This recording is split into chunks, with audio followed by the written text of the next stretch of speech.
Hey, YouTube! It is Tuesday night, and we're going to try and play a little bit of Phantasy Star Online.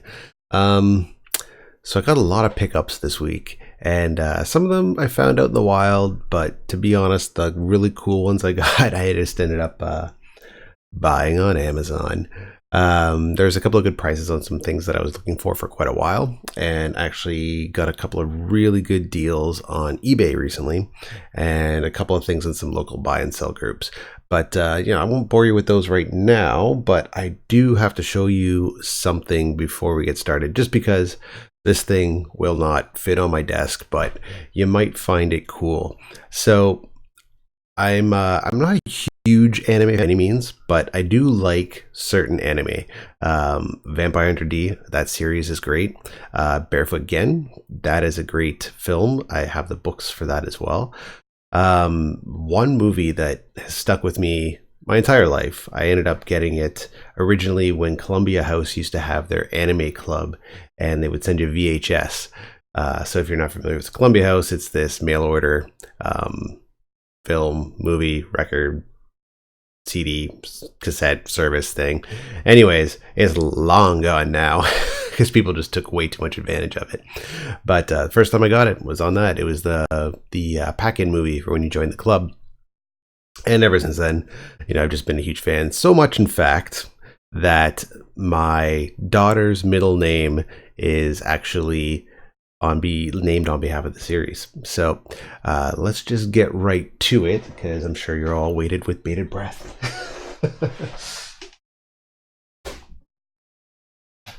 Okay, here it is. This enormous box. It's actually really difficult to kind of navigate around this desk right now, because this thing weighs about 40 pounds, maybe 45 pounds. Here, I'll show you the box. It's not so heavy that you can't pick it up, but it's heavy enough that it's going to be really hard to kind of navigate in this small space. But what it is the entire collection. Maybe we'll just turn it around so you can actually see the numbers. It is the entire collection of the Akira anime series, or manga series, I should say, in beautiful hardcover. And it also includes this Akira Club book as well, which is basically another hardcover book, just telling you about the history of the manga and its popularity and its all its fans and all that fun stuff. It does come with a patch, but I probably won't take that out just because I have really no need. But this is a serious box, and Amazon had it for dirt cheap for a very small window of time, and I had it in my shopping cart. I wasn't going to spend the $300 that they were charging for it at the time, but it went down significantly lower than that for a very small window. If you've ever shopped on Amazon, you know how it works. Basically, they have price drops that are silly low for very short periods, and then if you don't grab them, then it's gone, sometimes forever. But yeah, really good. So I'm going to show you one of the books. The cool thing about it is they've all been retranslated, and they're actually more in line with the original manga series, because unlike North American books that read, this way, it's all in the original manga style. So the book actually starts from the right instead of the left. So that might take a little bit of getting used to in terms of just the way you read, but it doesn't mean like the pages kind of go backwards, but the storyline, it's fairly simple. So yeah, all 6 volumes, one beautiful big box. The problem is, where am I going to keep this? But I'll figure that out later, because it's just such a beautiful little thing. So anyways, I thought you might enjoy that. Okay. All right, but let's get right to it. And we got some people in the chat. That's great. Yes, it is a huge box. The first thing my girlfriend said when she saw it was like, "Where are you going to put that?" I'll make room. I'll find some room on the shelf. Don't you worry. But yeah, I had to have it. I've actually only read book 1 of that series. I've seen the film countless numbers of times, but really interested in the novelizations. Actually, I'll show you my original ones. So I actually had 2 copies of the original print, but it's just volumes 1. So here was the Barnes & Noble hardcover volume, and this was the paperback volume as well. So, you know, I never bought these new. I got these secondhand, which is why I didn't finish off the series. But when I heard this was coming out, I thought, okay, well, I'll just wait for the huge box and not worry about buying single volumes at a time. So now that I have the box, these are up for grabs. Probably put them in my local trading group and see who's interested. But yeah, good times had by all. All right, well, let's get right to it. Let's fire up the old Dreamcast and let's see who is online. So I did check Dreamcast Now, and it appears as though there's quite a number of people currently playing. So we're probably going to be able to find a good game. Let's also fire up this person here. What is it? Naughty Neighbor. That's why I refer to my beer as a person. It is a IPA, full-bodied. All right, well, I'll give it a shot. All these craft breweries. Okay. Cheers. So, keen observers might notice that the volume label is slightly different. Now it says NTSCU, and that's because I recently bought a 256 gigabyte USB stick. The reason I also bought a 2 terabyte right here, 2 terabyte hard drive, and I wanted to put all of the Dreamcast games on this and put it inside. 2 things. I'm gonna have to wait for my Dream, what's it called? The Dream power supply. I can't remember what it's called exactly, but this guy named Chris Moon made it, and I supported the Kickstarter. But the other problem is that the USB GD-ROM only supports USB 2.0. So this is a USB 3.0 drive. I don't know if I can get a 2 terabyte USB 2.0 hard drive, like an SSD like this. So might be out of luck. Might have to just stick to USB sticks. But that is not the end of the world. You can get the 256 gigabyte stick for about $70 Canadian, and the entire North American library will pretty much fit on that. If you do find that you've got some games that don't fit on it, I haven't quite got there yet. I've only got about 15 games on there, but I am going to start migrating them all to the single stick, and maybe just buy a stick for each region and just kind of do it that way. But yeah, it's just, I don't know. I guess that's just what you'll have to do. Minimum inconvenience. I'm sure that after I put the new power supply in, I'll have more than enough space inside there to put the extra sticks, and I'll just label them accordingly. So really, I'll just have 3 sticks. I'll have one for North American, PAL exclusives probably, because they do double up quite a bit, and then the Japanese exclusives, and I might as well put the entire Japanese library on it. I think it's pretty similar to the North American library. I think in numbers, don't quote me on that, but I'm pretty confident it is. So we will find out. All right, online mode. Yes. Cool. And also, last couple of streams I've been doing, I've been having a bit of difficulty with the audio. It appears as though the microphone will stay in sync for the introduction of my videos, and then near the end it's totally out to lunch. So I think I may have fixed that.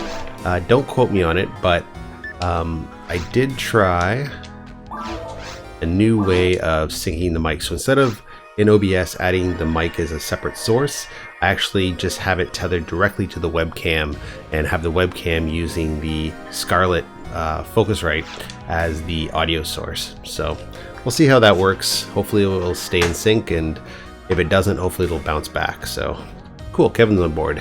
Hey. Are you just logging off or joining?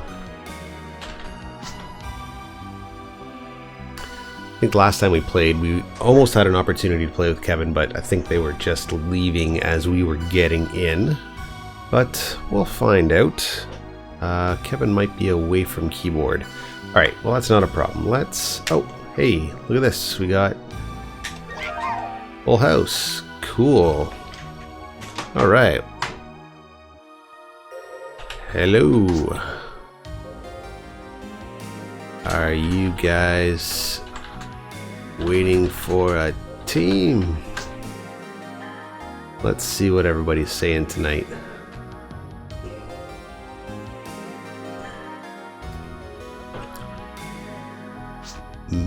Hey, UGB, watching your stream. Perfect. All right. So we got somebody watching the stream and playing at the same time. All right. Right on. The good thing about this game is that sadly I'm on GameCube player. Ah, that's too bad. That's too bad. Hey, Kevin. You sticking around for a bit? Yeah, unfortunately GameCube players cannot play with Dreamcast players, but it's just the way it is. Cool.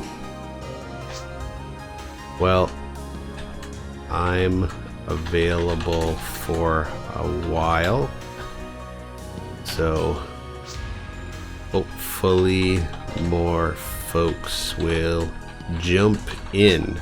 I put a shout out on PSO Silverant. Hey, Bones is on board too. Hey. Cool, and everybody is above level 80, so we might actually be able to get a decent team together. Nice. All alt players. Okay, this could be a lot of fun. So let's just go over to the host here at the counter. Very hard. Okay, cool. Nice.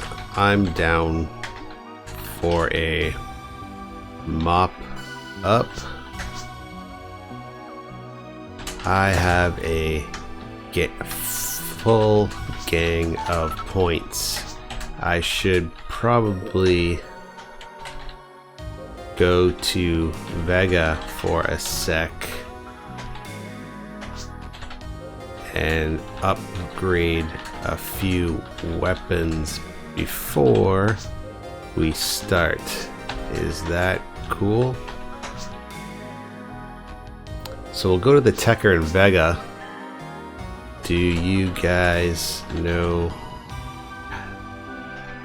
about the Vega dude? Pretty sure it's in Vega. I don't think it's in Altamira.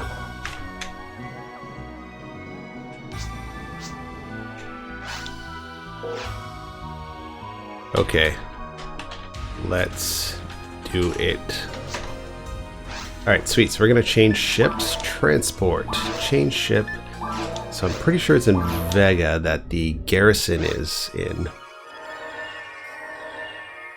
Yeah, the big problem with GameCube and DC is that there's different items in different levels, and because of that, okay, it can cause the game to crash.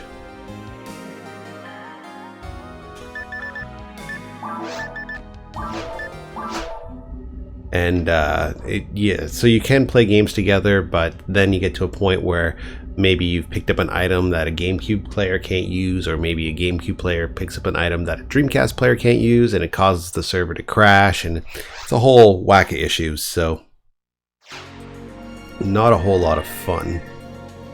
Alright, so let's wait to see if we can get everybody to join here. And I believe the quest is over in here somewhere. Okay, where is Bones? Is Bones... I think Bones must have bursted through already. So that's a good sign. Alright. Sweet. Okay, so let's go over this way. And...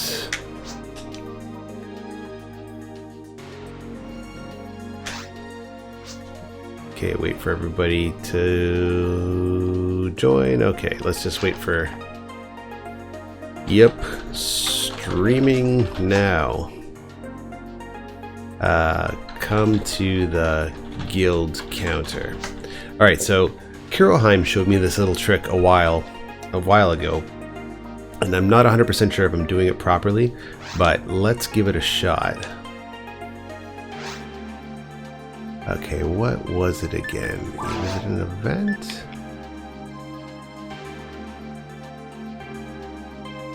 I believe it was this one.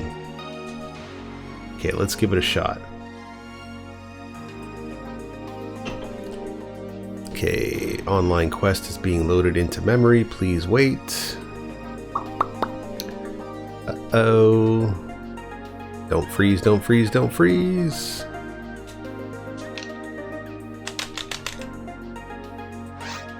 Okay, sweet. Whew. Got a little bit worried there for a second. You just never know with this silly game. Okay. Okay.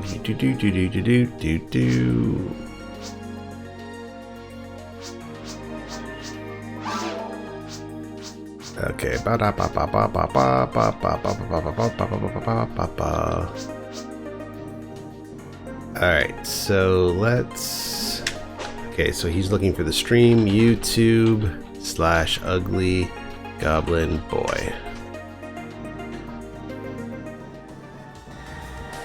Alright, let's see if I did this properly. I'm pretty sure I did. Hey, what's going on, Link? I believe we go to the shop here. No, that's not it. Where do we go?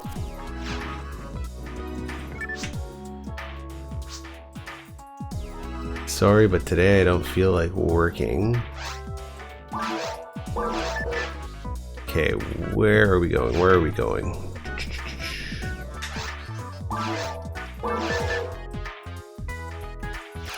It's one of these NPCs. I can't remember. You know what? We did it in another quest. I wish I knew which one it was. Alright, well, let's just walk around till we find it.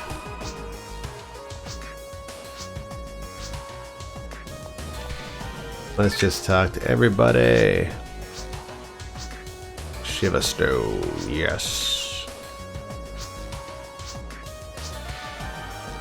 Blah, blah, blah, blah, blah. Oh shoot, okay, we accidentally triggered that again. Let's just respond to our party before they get lost. I'm just looking for a special NPC. Nope. FB streaming is kinda unpredictable.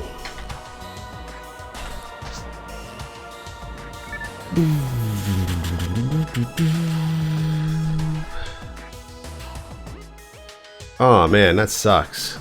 Sorry about your job, buddy. I know that I've been in that boat myself a few times.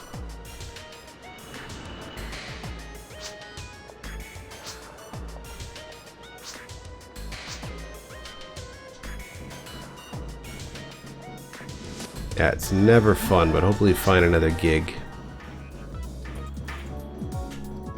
What's the channel? YouTube/ugly goblin boy. Okay, where was this person again? It's gonna drive me nuts. I know there's probably somebody watching or that will watch this video that's like, fuck man, just talk to this guy.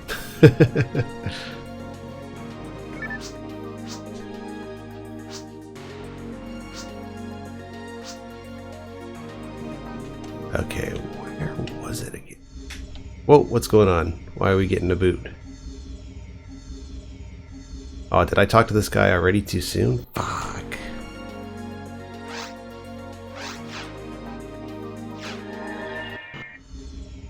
I wonder what just happened.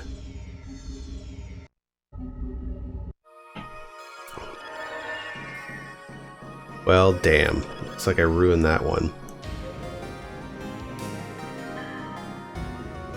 Okay, so I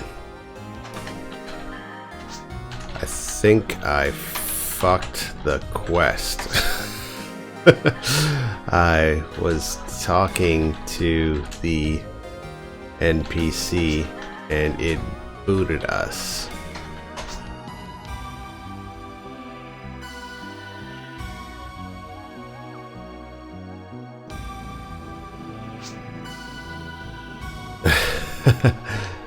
Nope. It was a legit drop.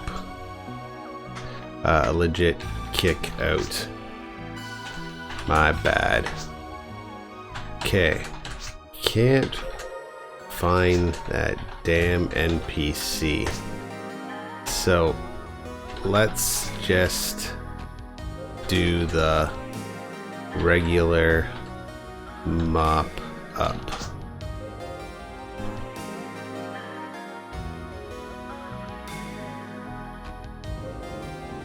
Okay, start a gang, Bones.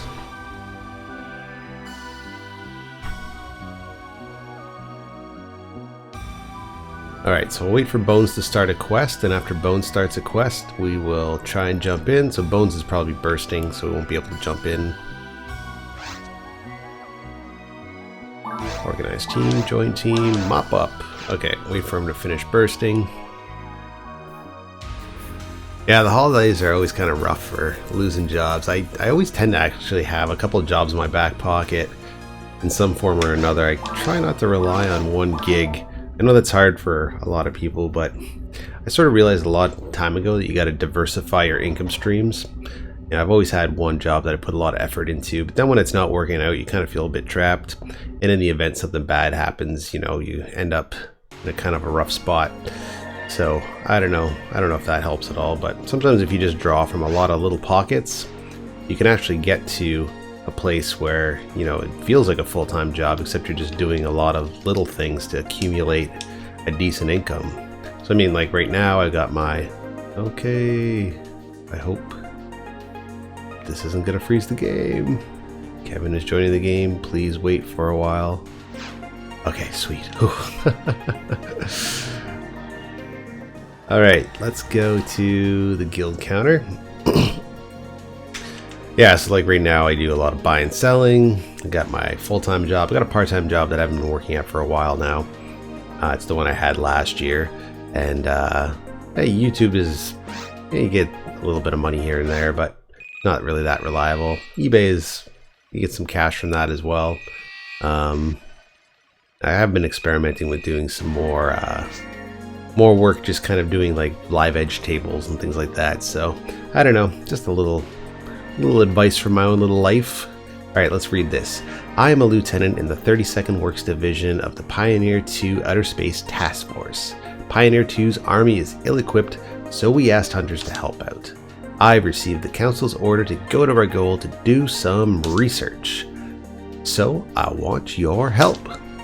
Sweep the underground cave of the monsters before I send my unit.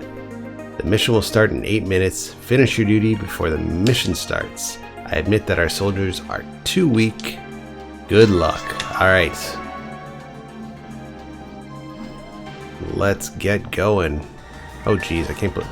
See, that's what kind of sucks, is that... See how we're at 7 minutes and 30 seconds already? There's no pipe. Why would...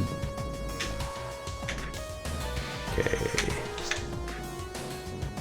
You guys in a level? Okay, let's just jump right to the cave.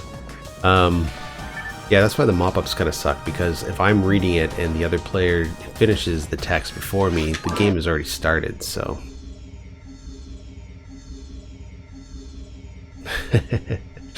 Yeah, this is the good thing about playing these MMOs is that you're not going to run into like the people you see on, like, I don't know, I've never really played Xbox, I think I mentioned that in the past, but you know, even on PlayStation 3, my limited experience, you know, people get angry with you and they start swearing or they start trolling you and stuff like that. You know, the amount of effort it takes to get your Dreamcast functioning online, like, and the amount of money too, even a DreamPi isn't that bad. Like comparatively, it's fairly cheap, but it's still going to cost you about $60 to $80 to get set up. So that said, I mean, you can spend that, or you can spend like, you know, $200 on a BBA. I think if you're going to be spending that much money to get your system online, you're probably not going to just be trolling other players. At least I hope you wouldn't anyway. I've never encountered that, so I'm pretty confident that most of the people playing right now are generally pretty friendly, generally pretty excited to get some games going.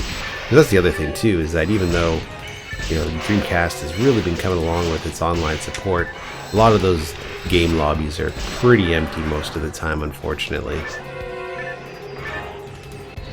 Like right now, if I was to jump on Worm's World Party, I don't think we'd be finding anybody. But, you know, if you do get in contact with people through the Dreamcast Now website and stuff like that, or Dreamcast Live website rather, and let them know that you're up and you're ready to play, you can generally get a pretty decent game started within a matter of minutes.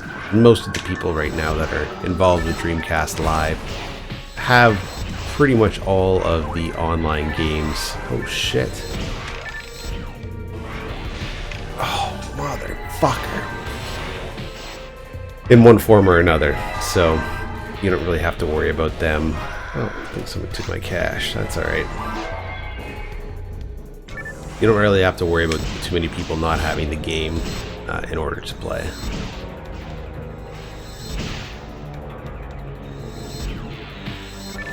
Oh shit, this guy's serious. And I'm debuffed. Wow, okay, that kind of sucked. Alright, so he's bringing Kevin back, so I'm going to try and take this guy out. Wow.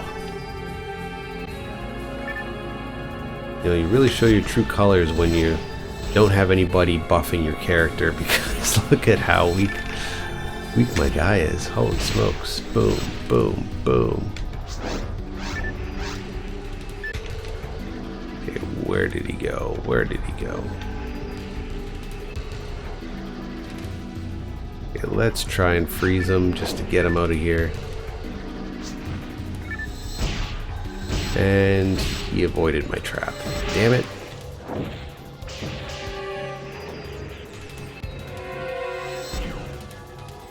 Okay, and he's too far away. Here we go. Bang, bang, and tag. I'm really reluctant to use my special attack, even though it does have the potential to really take out a character. It'll also have a potential to buff a character. And in that situation, we're pretty much screwed. Alright, awesome. Oh, that was we're not gonna last too long. We're gonna last the 3 minutes and then we're out. Oh well. We gave it a good run. I think we need to have some sort of heavy tech user on here to buff our characters in order to get through some of these heavy spots, because it only gets worse from here, guys. Oh, you know what? Oh, I do have my mag on me. Okay, perfect.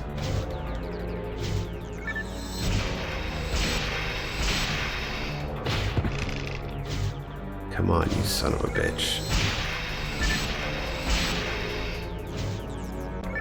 Alright, let's charge this guy up. Bang, bang, bang. Jeez. You guys are quick. Can't seem to get away from him. Okay, sweet. Bang, bang, bang. Alright, did we get a little bit more time? Not so much. Plus 60 seconds. Okay, sweet.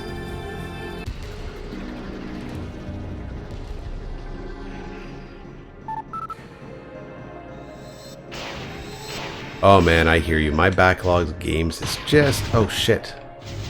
What just happened here? Why is my character currently paralyzed? Can't use any weapons. What's going on? What's going on? What's going on? Why can't I do anything? What the heck? Okay. I don't think I have I'm gonna have to get out of here. I'm gonna have to use some.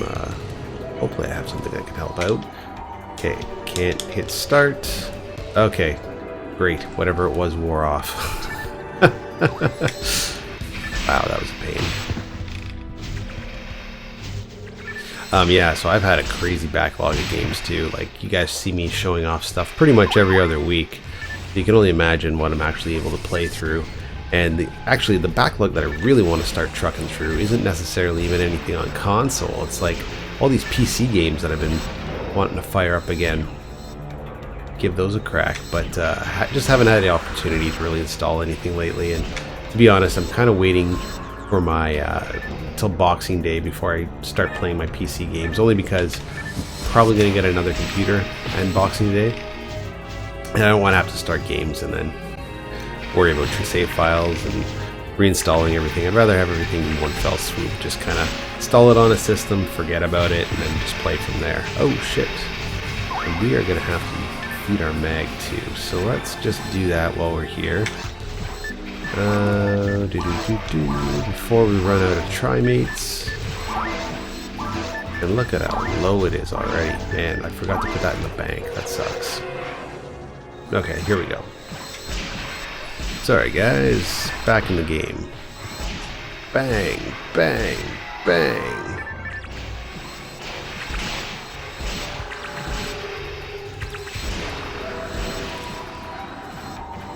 I'm starting to actually think that my backlog is so high at this point that I might as well just pare down a couple of systems, because the reality is I'm not even going to be able to play most that I have on most systems. Like my PS2 backlog, the amount of RPGs I want to play on that system, it's never going to happen, and they just keep staring me in the face. So I don't know, I think I might just have to acknowledge the fact that these games are not ever going to be played, even though they look kind of nice as shelf candy. I think I'd rather have the space back. Shit. Have the space back, and you know, maybe have that cash in my pocket, sell things while you still can. So yeah, I might get rid of that. I might get rid of most of my Atari stuff, because there's so many shitty games, and I really only really play a handful of them. Okay, blah blah blah. We got the boot. My Nintendo stuff, that could probably use some paring down, but I feel like I've got such a big collection, I might as well have like one collection of something that's not mostly complete. Like I think I have 40% of the Nintendo catalogs. What's that? 350 games or something to that effect. But a lot of them are shit. A lot of them are good too. I have a great collection of good Nintendo games, but I also have a flash card, so I don't really need them all. It's kind of when I started paring down my Super Nintendo stuff too. I just realized I didn't really need anything. Shall we try another team?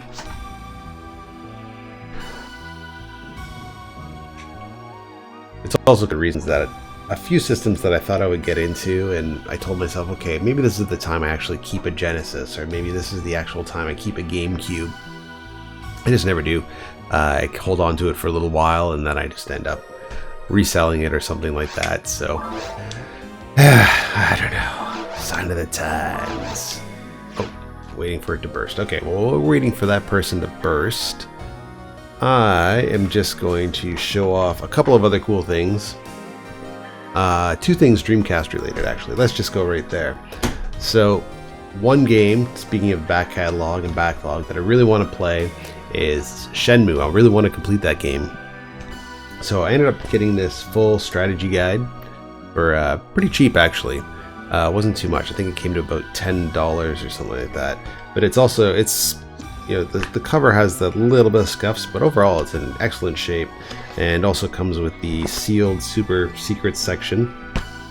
I might just leave that just because, but I like having these tangible strategy guides in my hand when I play games. I know that you can just open up your phone and leaf through FAQs and stuff like that, but you know, most of the game FAQs you look through, they're all just basically texts, and they don't have any flair to it. They don't really have any eye appeal, and you gotta scroll through to look through what you're looking for. Some of them are so detailed, like they're very useful in that matter, but so detailed, it takes forever to find the information you're actually looking for. So to have something kind of nice and concise and colorful and vibrant to look at is always nice. So yeah, I like my strategy guides. Really would like the PSO one day, but it shot up overnight in price. I have no idea what happened.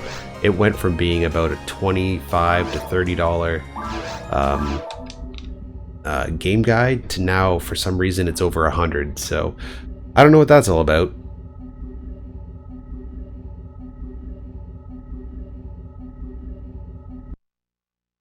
All right, so let's just go back to the game. Yeah, if you find that the stream is cutting the mic, just let me know, because it might be the filter I have on. So if you, I put on a noise gate, so the noise gate might be acting up. You just never know. So just let me know if it's cutting out and I'll try to adjust it accordingly on the fly. Okay, so we're waiting here. Cool. All right, also, what else did I get? So these things here are pretty cool. So now I have a complete official Dreamcast magazine collection. So most people know that issue 1 is one of the hardest to get. So I got this one basically mint, and I showed you guys last time the other ones I have. So now I have a complete set, but it's more than that. You know, you have issue 1. If you want to have a complete set, you need something else. And that's this right here, issue 0. And again, this is in pretty mint shape. Both of them are. I got them for a pretty decent little price. So yeah, now I just need to get the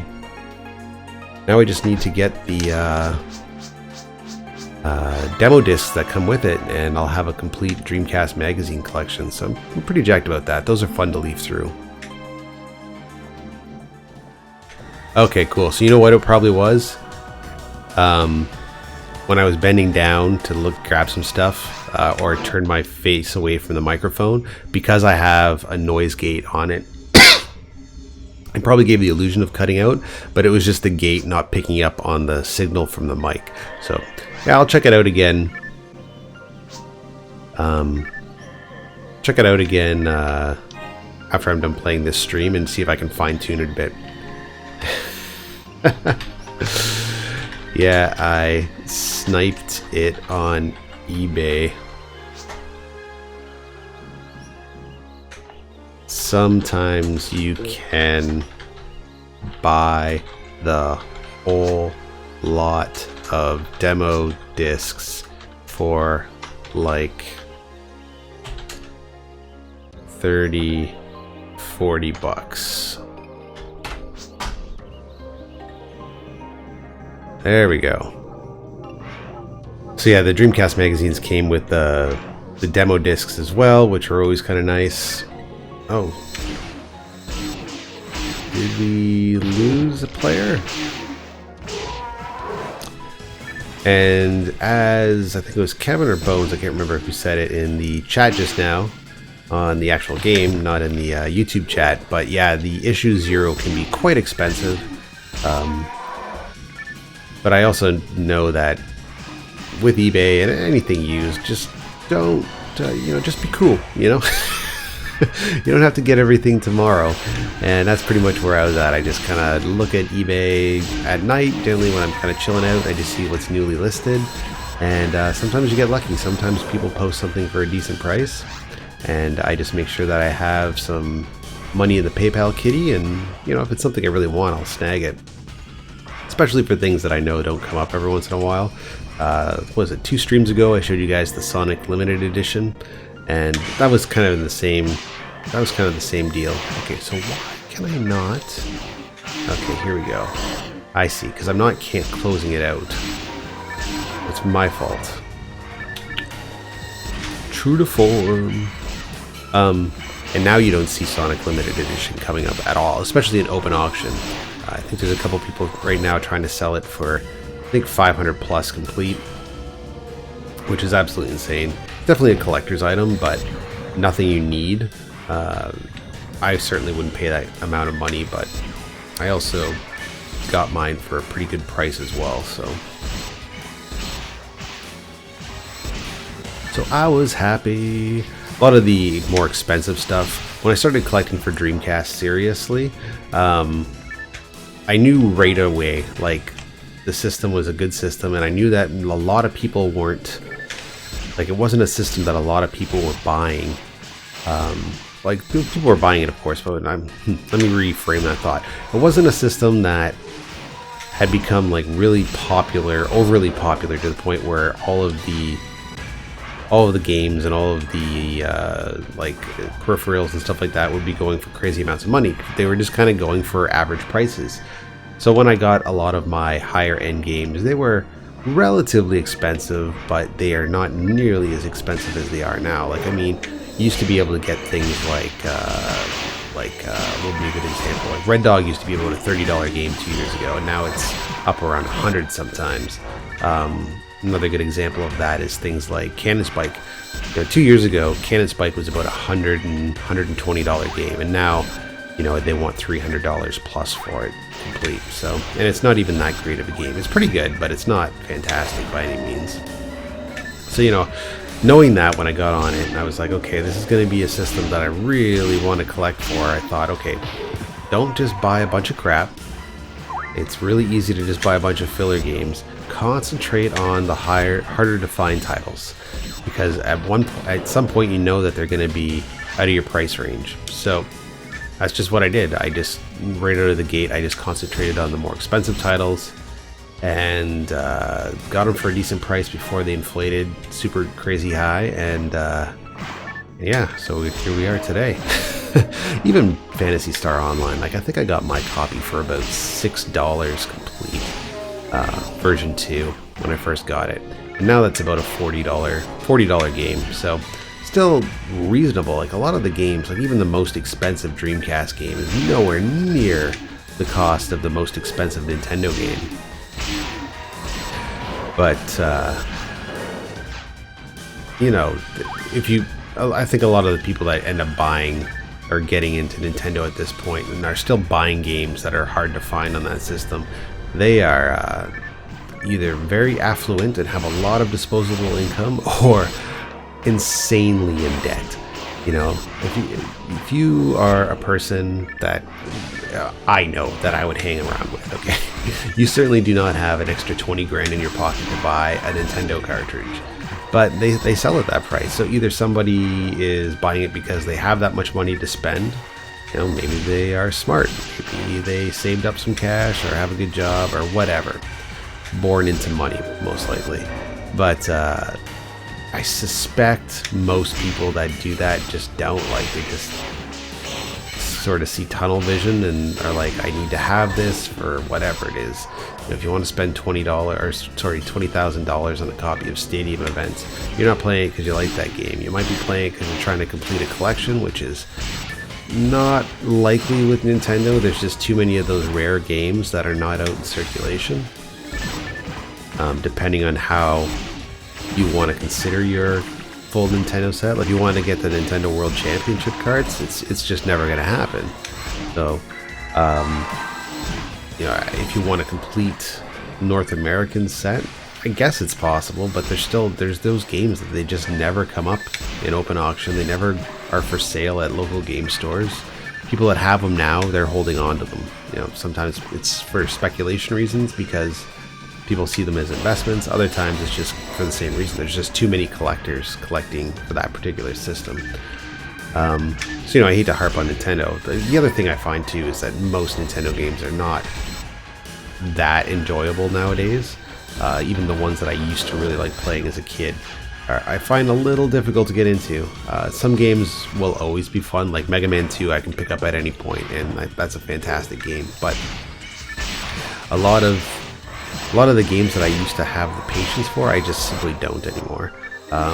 Whether it's because the pacing of the game is too slow, or just, I don't know, the mechanics that I managed to figure out growing up. Ah, sweet! Level up! I managed to figure out as a kid, I just don't have the patience for it anymore. Like, don't like having to figure out how to work around game bugs to get a game to work properly.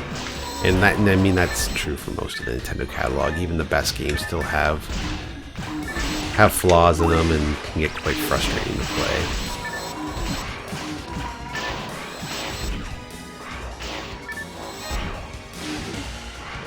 Yeah, I think some of the updated web browsers, like there's the Sega Swirl that came with Web Browser 2.0, and that's a fun game. I think somebody tried to release it on a separate disc too. Nice, everybody's leveling up. I believe somebody tried to release Sega Swirl as kind of like its own separate game at one point, which is kind of silly, because you can buy Web Browser 2.0 for $1. Nobody's selling that for too much. And then you get the full game on an official Sega Dreamcast disc. Oh, sweet! Okay, we're done. Awesome. Yeah, 111. Okay. Anything else we need here? No? Okay, well let's see if we can feed our mag while we're... Before we go, holy shit. We've really got to start paying more attention to our mag. I think we had it up to almost 40 in the last game, and then I forgot to put it in the bank. And now it's down to 23. Ain't win for trying.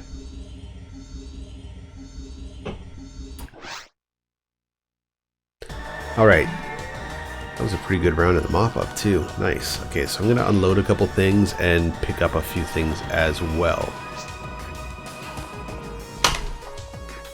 I thought we were gonna time out. Good stuff.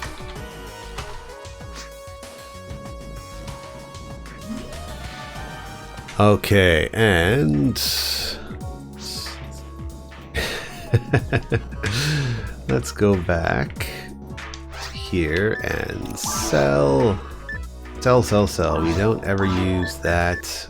We could maybe use... I think we've maxed out on luck material, but maybe we'll hold on to that just in case. Okay, let's get out of here. Let's go to the bank. Let's drop off a couple of things. Let's take out our Meseta, and let's go buy some more Trimate. Okay. Deposit. Item. Okay, we'll get rid of this guy just in the event we need it another time. And let's take Meseta. Here we go. Perfect. Will do.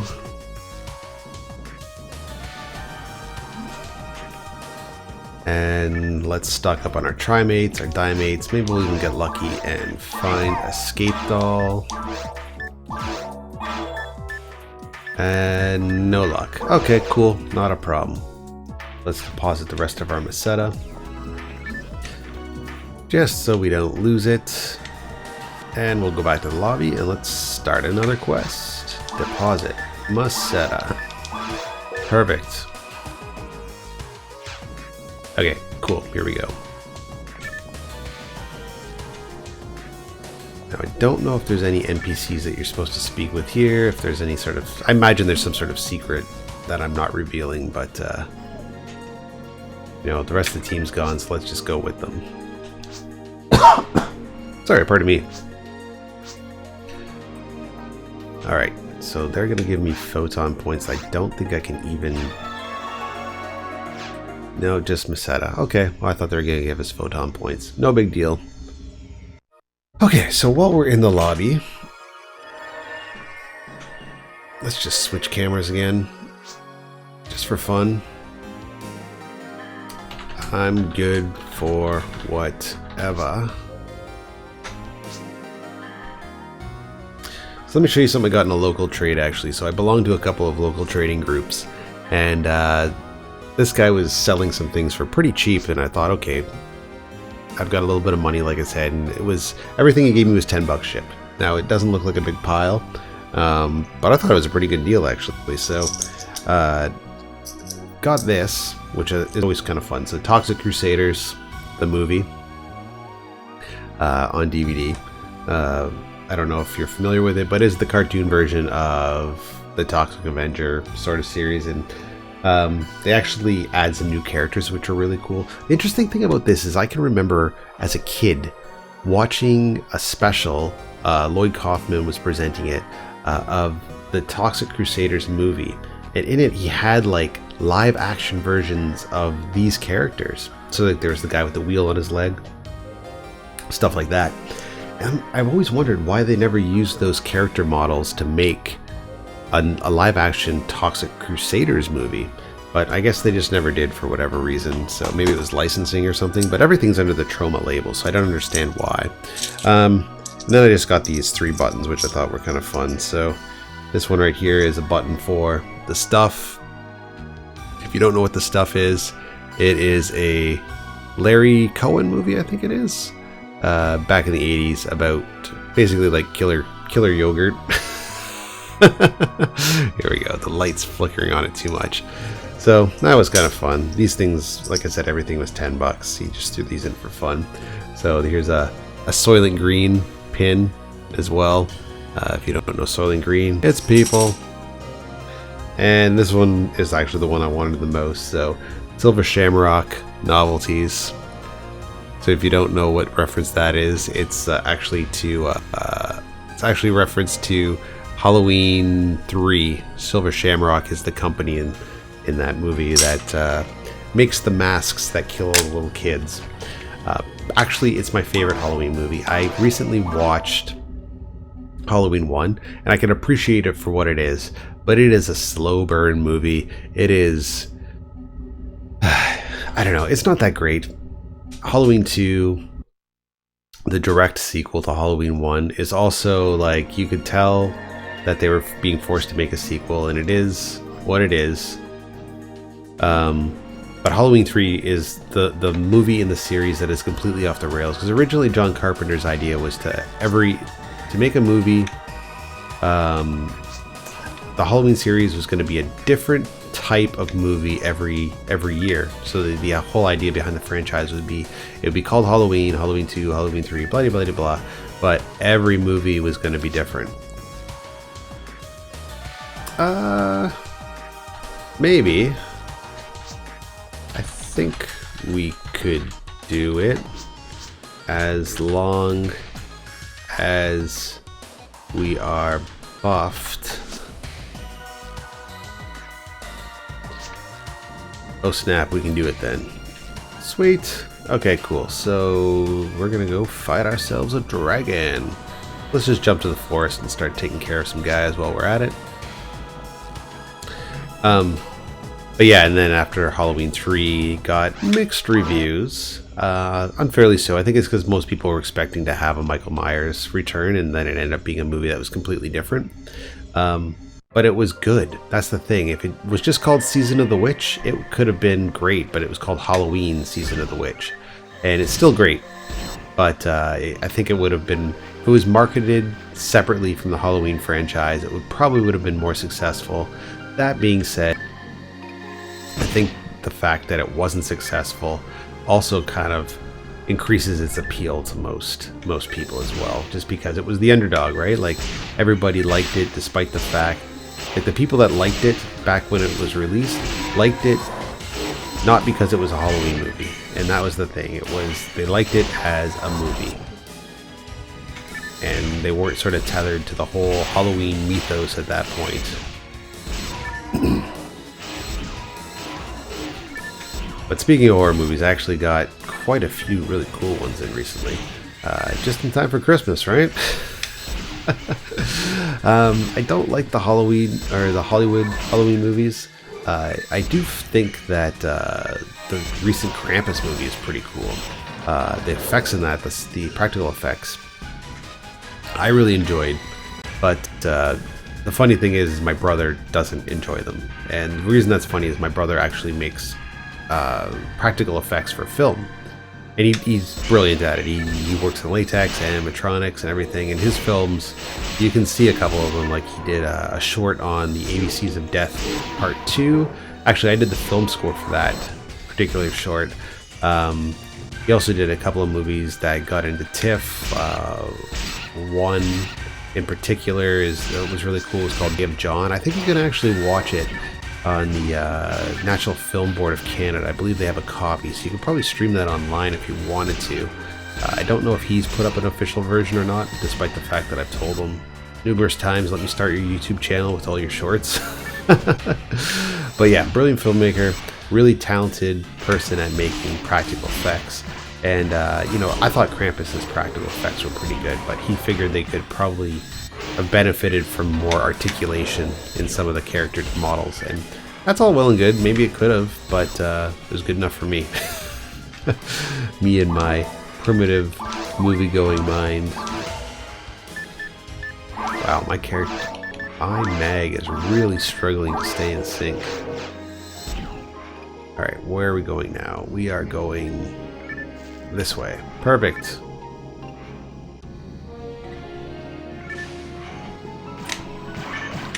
But yeah, there's very few newer horror films that I'm actually interested in. I know that It has been getting fairly decent reviews. And I think most people are giving it positive reviews based on sort of revisionist opinions of the original television movie series, which I actually take not offense. I'm not going to take offense for movies ever. But I think most of these opinions either come from people that didn't watch it back when it was broadcast on television, or have maybe never actually experienced made-for-TV films before, like well before things like Game of Thrones and stuff like that. But you got to think, back in like the 70s, the 80s, the 90s, 2000s for that matter, made-for-TV movies were pretty much shit. They were all fairly... Okay, where is our friend? Get out of here. You know, they were all low budget. The stories were all kind of crap. There wasn't any movies that looked like movies that were being made for television. And also, this is back in the day where if you had cable, you were balling. Most people still used aerial. And back in my, like, you know, my formative years, if you're watching television, you would get ABC, CBC, maybe we could get NBC. But other than that, like, there's a couple of local Canadian stations. Like, we have the Canadian Broadcasting System, our channel rather, corporation, that's what it stands for, okay. CBC, and that's just a national channel. It broadcasts all around Canada. It's 10-10 2, so any Canadian can watch it at any time. And I mean, those television series and movies are always dog shit. There's very few that are good. I did like The Arrow. That was a pretty good one. But overall, they're just terrible. And really, they're terrible for a platitude of reasons, but the primary reason they're terrible is because it's a national broadcaster and they can't take any risks with their programming. So all of their programming is so vanilla, so uninteresting. Very few shows that actually take a chance. Now, that being said, we had things like Kids in the Hall, which was great. Another sketchcom series which I enjoyed back in the day called The Vacant Lot. That was pretty good. But beyond that, you really didn't have much. SCTV, which is extremely dated. And also, SCTV created something which I think is rather hilarious. So one of the characters, if you haven't watched SCTV before, it's sketchcom. It had like John Candy and Rick Moranis and a bunch of Canadian what's his name there? Bob, no. Doug. What's the guy's name there? Why am I forgetting it for some reason? Famous Canadian comic actor. He had the same name as the founder of Wendy's. I can't remember his name for the life of me. But if you remember the founder of Wendy's name, that was his name. And it's kind of funny. I was listening to an interview with Rick Moranis recently. He's recently been asked to do, I guess, some commentary work. He's been retired from film for a number of years. You may remember him from like the Ghostbusters series. You may remember him from like the Honey I Shrunk the Kids movies and stuff like that. And then kind of, he was in another really good movie I always enjoyed, Little Shop of Horrors, which has some really amazing animatronic effects as well. amazing for a number of reasons, but most notably just kind of like the way they did it, and I can explain that a little bit later.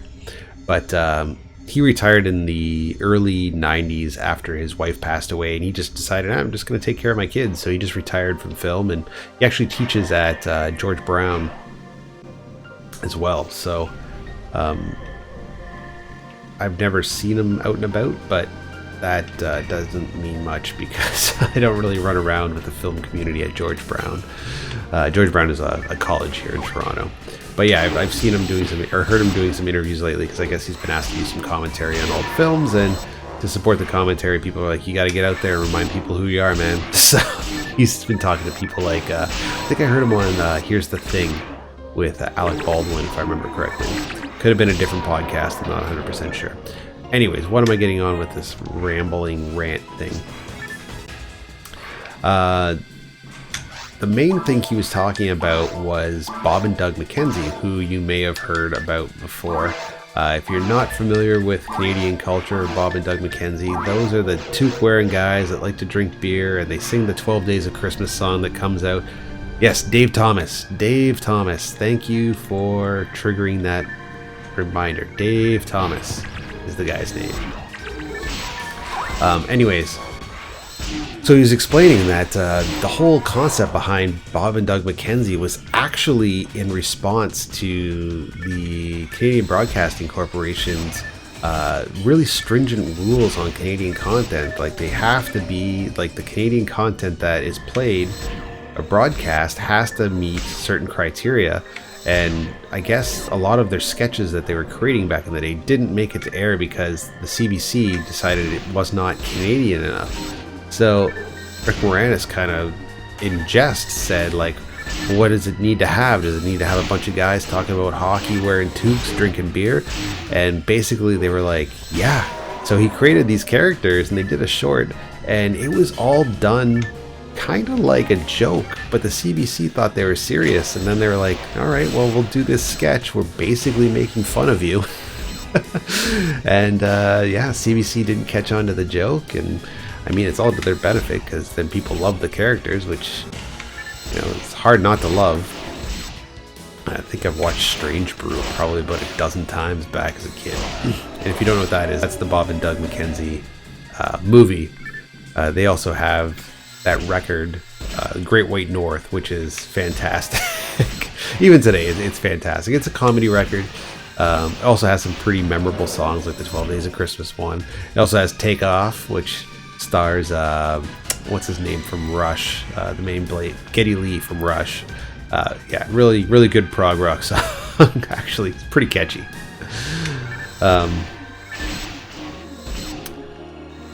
So yeah, I can't remember where I was getting at with this. Kind of went on talking about horror movies and went on to CBC. Oh yes, so as I was saying, this tangent on CBC all goes back to It and the way television was back in the day.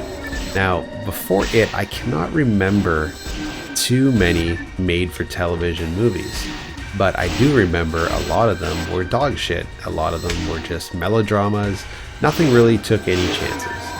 And then, out of nowhere, came this Stephen King adaptation for the book It. And people say now, like, you know, it's not scary, it's kind of corny and all this kind of stuff. This was a made-for-television movie in the very, very early 90s. You've got to cut it some slack. Like, there was nothing like that before it came on. Nothing at all. There was no made-for-television movies that looked like they could be played in the theater. There's certainly nothing horror-related where it had a genuinely creepy feel to it. Nothing. It was very revolutionary for the time. But, you know, modern audiences might hear about it and hear about how scary the clown is and say, oh, that's cheesy, there's scarier things nowadays, blah, blah, blah, blah. But it's not about that. And yes, nostalgia definitely plays a factor in your opinion of that original made-for-television miniseries. But I think if you also, like, nostalgia coupled with I don't know, a bit of appreciation for what things were. I guess that's kind of nostalgia. Anyways, if you're nostalgic, let's just say nostalgic, whatever. I'm just gonna fucking double down and just call it nostalgia. If you're nostalgic for that period of time, it's hard not to love that movie. I mean, Tim Curry's character was very unique. Nowadays, people kind of make fun of it like a meme and stuff like that, but all the memes are sort of centered on the jokey Pennywise character that he was portraying, and also, you know, there are a couple of scenes that I think maybe they tried to make creepy, but just didn't translate onto film on a television budget, particularly like that moon scene and stuff like that. But there are some scenes that are just, you know, they're still extremely scary by today's standards. Like when I think of that one scene where he's talking to Georgie in the sewer, and you know, just when he kind of creepily says, you know, they all float down here. That's really well done. Like when you look in his eyes and stuff like that, like he's really giving that a lot of conviction. And also like a couple of scenes too that are just kind of creepy. Like, I don't know, like I always found the shower scene a little bit creepy too, just with the way he kind of says like see you later or whatever and jumps down this tube. I don't know, something about it, just the way, I think it's the lack of film score and like the reverb of the bathroom and stuff like that. It really gave it a really unique feeling. And I watched it probably, I don't know, it's been a while now, at least 10 years ago, I think, probably the last time I've seen it. And I mean, I have to admit, the second half of it is definitely not as interesting as the first, which I have a feeling, I haven't seen the modern version yet, but I suspect they're going to try and correct that in the next sequel to it that's coming out. But yeah, I think when most people are criticizing that particular film nowadays, they're just not respecting it for what it was back in the day. I think they're approaching it from modern day's perspective, and modern day horror audiences too. They have a different, I don't know, they have a different type of horror film that they want to watch. I've seen some clips of the new It, and it looks like it does revolve a lot around jump scares, things of that nature, which you know, have their time and place. I'm not totally against jump scares. I am against films that completely rely on jump scares. And there was a good period of time where modern movies that were coming out totally relied on jump scares, and I just didn't like those that much. You could see them kind of coming a mile away. You could tell the beats, you know, you knew when people were kind of like pacing through an area where the ambience was being subtle, and you know, they didn't even have to draw you in with any kind of Foley or anything like that. You could tell that something was going to happen, and your body was prepped for it accordingly, right? Oh, I should probably get that scape doll actually before we jump into the dragon, because I guarantee I'm going to die at least once. So yeah, I mean, if you're an audience looking for that kind of a scare, you certainly aren't going to find it in that original film. But I don't know, I think people should probably, like, especially if you grew up during that era and you're kind of rethinking about that movie and thinking that wasn't that good, again, just think about where it came from at that time in your life. Like, there was just nothing like it. So I'm an apologist, I'll admit. Maybe I'm giving it too much credit. But I'm also a big Tim Curry fan, and if you haven't seen that guy recently, you know, I guess you just gotta love Tim Curry. Unfortunately, he had a stroke a couple years ago, and he's in a wheelchair now. He's not doing so well, but he did come to Fan Expo this year. Anything we can use? No, unfortunately we can't. He did come to Fan Expo this year, and you know, a lot of people still love that guy. He's been in a lot of iconic performances. You know, he did It, and he was Pennywise the Clown. He was Dr. What's his name there? Dr. Franken. I can't remember. Dr. Franken something from Rocky Horror Picture Show.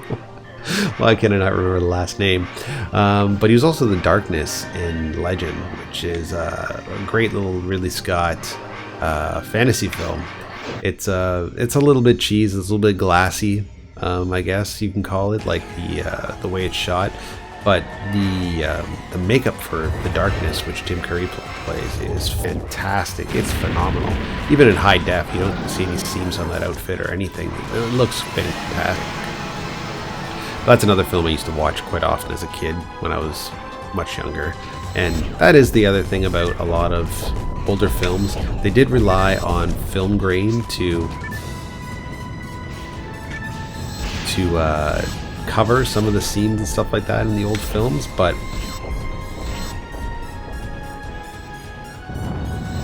you know, if the makeup was done properly, you barely even notice it.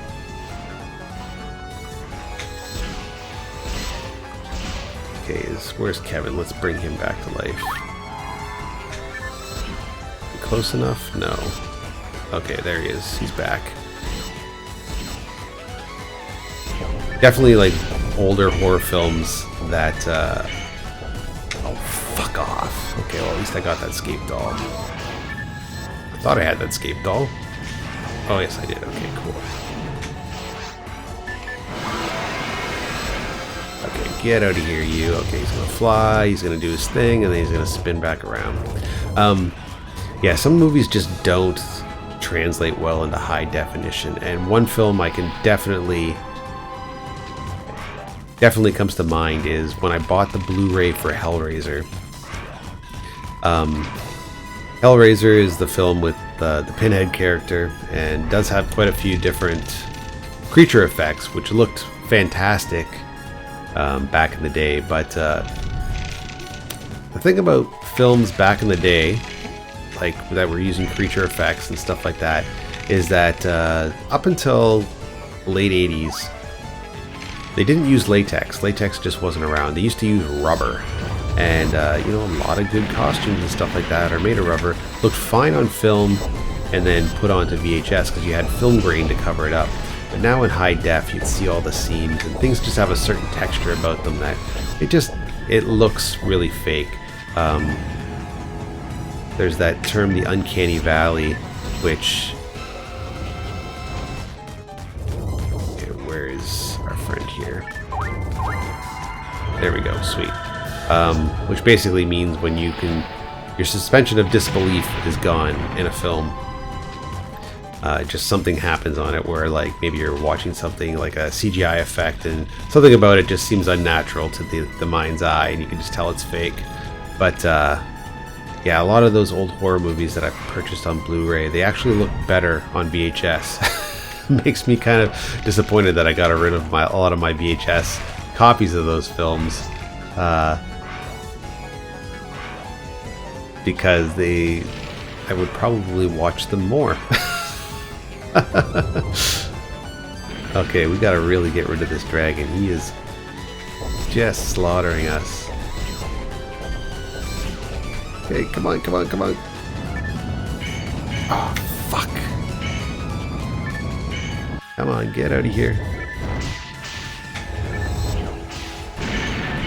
Damn it.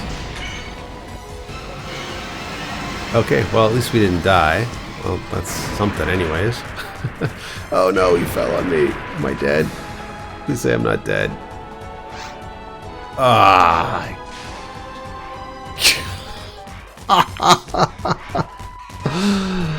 Oh, come on.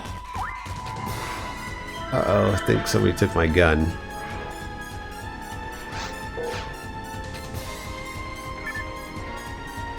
Thanks. Fuck.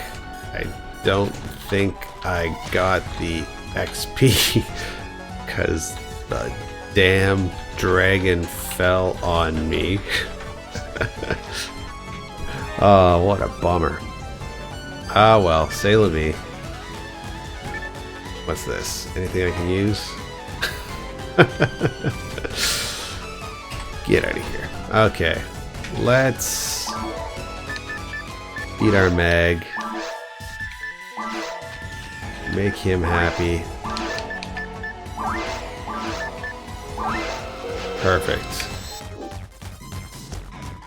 All right, anything else we can use here? What do we got? Nope. Nope. But I guess we should probably start collecting stuff to sell, because our Messet account is pretty terrible right now. We've just got what we have in the bank, and that's it. All right, let's get out of here.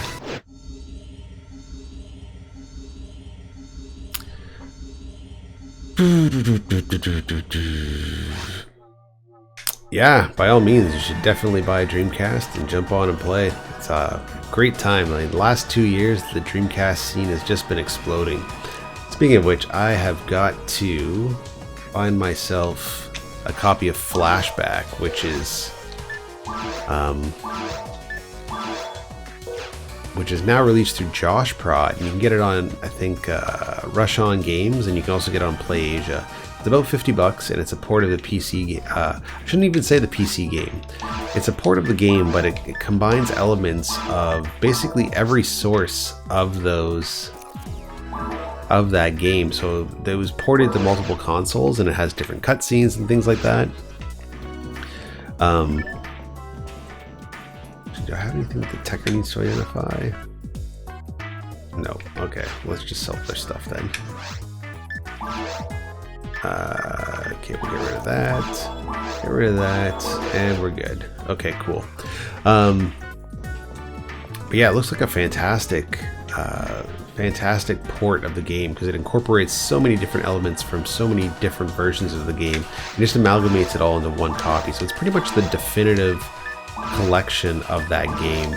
And again, it's about $50 to buy, which isn't necessarily cheap, but it's not necessarily going to break the bank either. So I think I'll probably get that at some point, maybe even tonight. Why not? I got a couple of dollars in the kitty.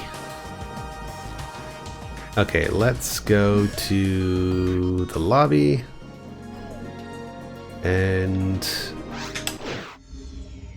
see what's going on there.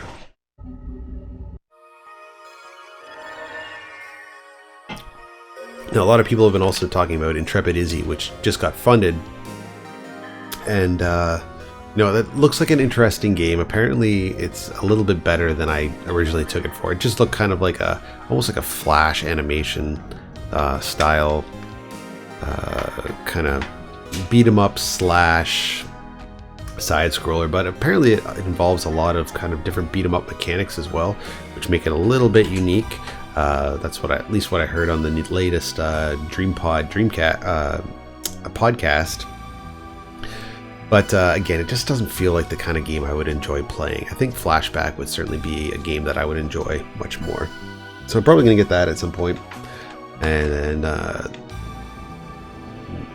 think they actually released 6 games actually at one time for through Josh Prod. But it probably won't arrive till at least after Christmas, so it's nothing I'm going to get anytime soon. We'll just stick around here for a second, wait for our teammates to come back, and I'm going to show you guys a couple other cool things. So I did pick up a lot of different movies recently. I don't know why I got this, probably because it was only $20, but the Blu-ray version of Rawhead Rex, and that's just another example of how you can't, you can put a piece of shit in a Ferrari and it's still going to be a piece of shit. This was kind of unique. Gigantor Volume 1. It's actually fairly expensive nowadays, but I got that for a couple bucks. So if you haven't heard Helmet, the band, cover the Gigantor theme, you really should. And the 36 Chamber of Shaolin, good martial arts Blu-ray. This one I was really happy to find, the Boneyard, which is a really creepy old school horror film. Too bad it doesn't have a proper release, but a full frame version is all you get. I think I've got a jet for now. It's getting late here. Good game, amigos. All right, let's quit properly. Your YouTube famous now. Later. Alright, let's get out of here and save properly. Okay, saving to memory card. Everything looks good. Cool. All right, success. Well, that was a lot of fun. I like playing with those guys. Would have been nice if we were to complete a quest, but you know, quick little forest run, quick little mop up. Didn't find any really unique items or anything like that, but hey, we got a level up, so that's always fun too. So level 111, we are getting there. It's definitely getting ridiculously hard to get level ups once you get to a certain point, but from what I understand from Girlheim, once you get to that 190s point to get to 200, like what did Girlheim say, 20 million per level after that, something ridiculous. Anyways, it's taken them forever, but I'm sure they'll do it sooner than later. They are pros at this game. So anyways, thanks for watching, everybody. I really appreciate it. I will be on hopefully tomorrow. Feeling pretty good this week, starting to shake this stupid cold, so getting a little bit more energetic to be in front of the camera. And also, my hope is that after watching the stream, the mic will not be out of sync like have happened in the previous streams either. Sorry, the previous streams that I put up. Again, I don't know what it was, but I'm hoping that this has solved all problems, so we'll find out. Anyways, take care, and we will talk to you again soon.